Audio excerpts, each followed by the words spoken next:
Caruso runs a break. Caldwell Pope goes to the wing here. James! Oh!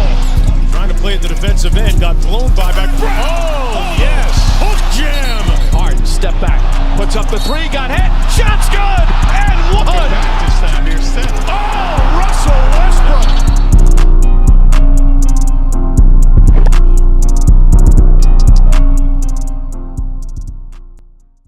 Let's talk about the next series that ended on Saturday when the NBA returned, the Lakers in Portland. So the writing was, I don't want to say, I mean, yeah, kind of the writing was kind of on the wall once Dame Lillard left the bubble to go get his knee checked out in Portland. Dame, who's been the guy that's been driving the Portland Trailblazers into the playoffs, and in the playoffs the first couple games, but once he left, you know, people was like, okay, the Lakers going to win this. But to Portland's credit, they actually had a good showing without Dame Lillard. CJ McCollum pulled in 37 points behind Melo's 27. And the team was just playing well. Nurkic pulled in 16 points with 10 rebounds as well. They played well. Gary Trent with 11. Anthony Simons with Gary Trent with 13. Anthony Simons with 11. They played very, very well without Dame Lillard being there. They was actually going neck and neck until the very fourth quarter where the Lakers was just unleashing on them. I mean, LeBron James pulled in 30-point triple-double, 30, 10, and 10.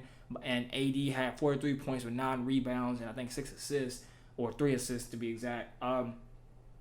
And it leads you to believe, you know, the Lakers. Well, I'm gonna get to that, but the Lakers, like I said, they was just too much for the Trailblazers in that fourth quarter. Because granted, there will be periods of time when Melo was just going off, keeping these guys in the game. I mean, he was going off. He was playing very well and trying to keep these guys on the game. But in that fourth quarter, when they started missing shots and the Lakers was coming down in transition, which is one of their best things, one of the best things that they do, it just became very difficult for the Trailblazers to stop them on that run. Like I said, with Melo playing very well, it leads you to wonder, will he be on a team next season? Will he be on the Trailblazers next season? He already came out and stated that he would like to return to Portland and play. I think he'd be a good fit with them because I remember talking about this like 2 or 3 years ago when he was about to leave New York, actually, that Portland would be a good spot for him. Now, him at age 36, he'll be going into 37 for next season.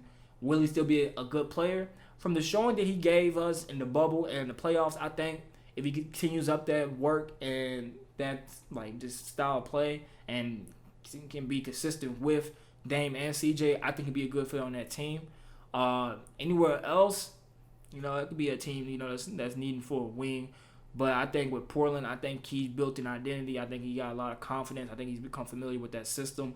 I think it'll be a good fit for him, and hopefully he's able to be re-signed or on any team next season. Because like if Melo showed or proved anything in this bubble that he deserves, or in this season for that matter, that he deserves to be in the NBA even at his age.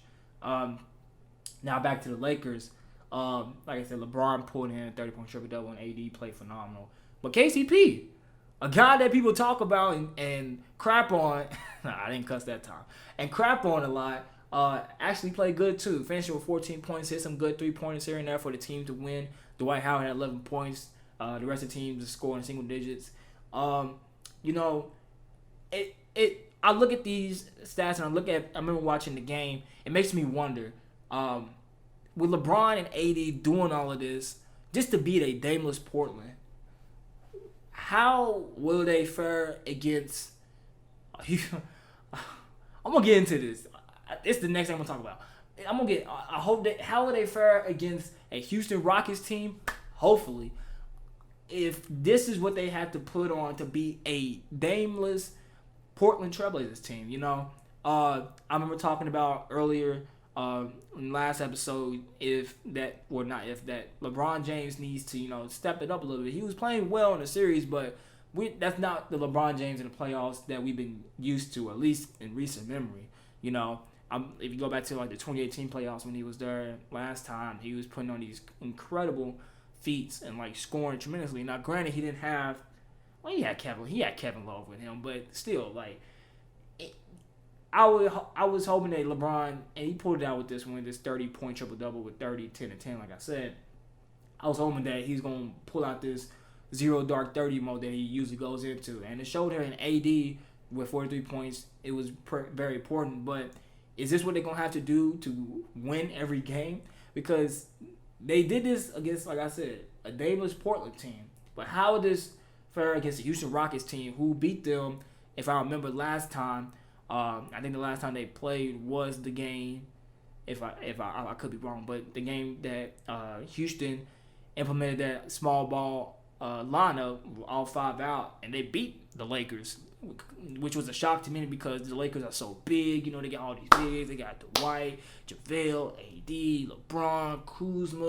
How is the small Rockets going to beat them? And they beat them and even out-rebounded them that game.